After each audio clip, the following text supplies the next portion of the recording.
নমস্কার, আমি কৌশিক দা ঘোষয়ে আপনাদের জন্য নতুন প্রতিবেদন নিয়ে হাজির হয়েছি। আজকের বিষয় বাঙালির কাছে একটি লজ্জাজনক বিষয় নিয়ে হাজির হয়েছি। সেই বিষয়টি কি? বিশ্বকবি রবীন্দ্রনাথ ঠাকুর, তিনি সারা বিশ্বের কবি।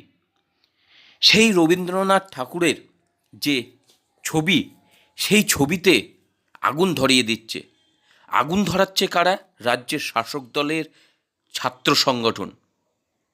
এরা কোনোদিন ছাত্র সংগঠন হতে পারে না, এরা কোনোদিন ছাত্র হতে পারে না।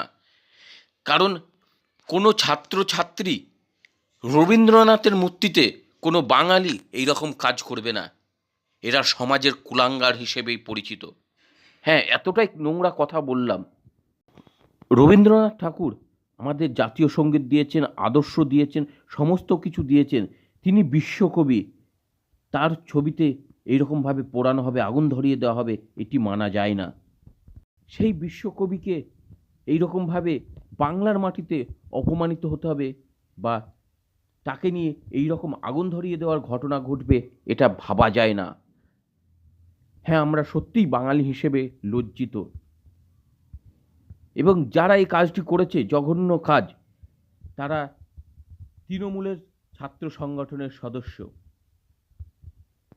মালদার কলেজে কেন্দ্রের বিরুদ্ধে প্রতিবাদ জানাচ্ছিল, সেখানে প্রধানমন্ত্রী গৃহমন্ত্রীর ছবি পোড়াচ্ছিল, তাতে কোনো বিষয় নেই, সেটা করতেই পারে, রাজনৈতিক একটি আঙ্গিক। কিন্তু তার পাশাপাশি রবীন্দ্রনাথের মূর্তিতেও অর্থাৎ ছবিতে আগুন ধরিয়ে দেওয়া হয়।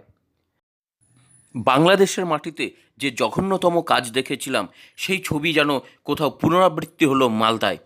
এপার বাংলাতেও সেই ওপার বাংলার প্রতিচ্ছবি। রবীন্দ্রনাথকে নিয়ে কেন এরকম ঘটনা ঘটালো? কেন রাজ্যের শাসক দল এই নিয়ে ক্ষমা চাইল না?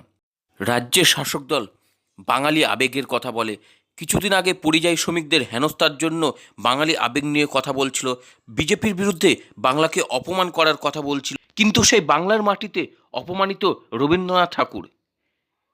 এই রাজ্যে মনীষীদের এইরকমভাবেই অপমান করা হয়। কারণ বিভিন্ন সময় দেখেছি যে রাজ্যের কোনো নেত্রী বা কোনো নেতাকে বিভিন্ন মনীষীদের সঙ্গে তুলনা করা হয়, সেটাও কোথাও যেন একটা অপমানসূচক কথাবার্তা। এই বাংলার মাটিতে যারা মূর্তির বিরোধী, যারা এই মূর্তির বিরোধিতা করে, তারাই এইরকম কাজ ঘটিয়েছেন বলে বিজেপির দাবি। তৃণমূল এখনো পর্যন্ত এই নিয়ে কোনো ক্ষমা চায়নি।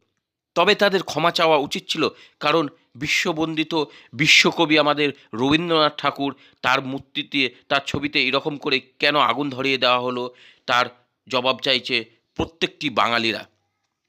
শুধু বাঙালি আবেগ রাজনীতিতে করলে হয় না, আমাদের বাংলার ঐতিহ্যকে বাঁচিয়ে রাখতে হবে।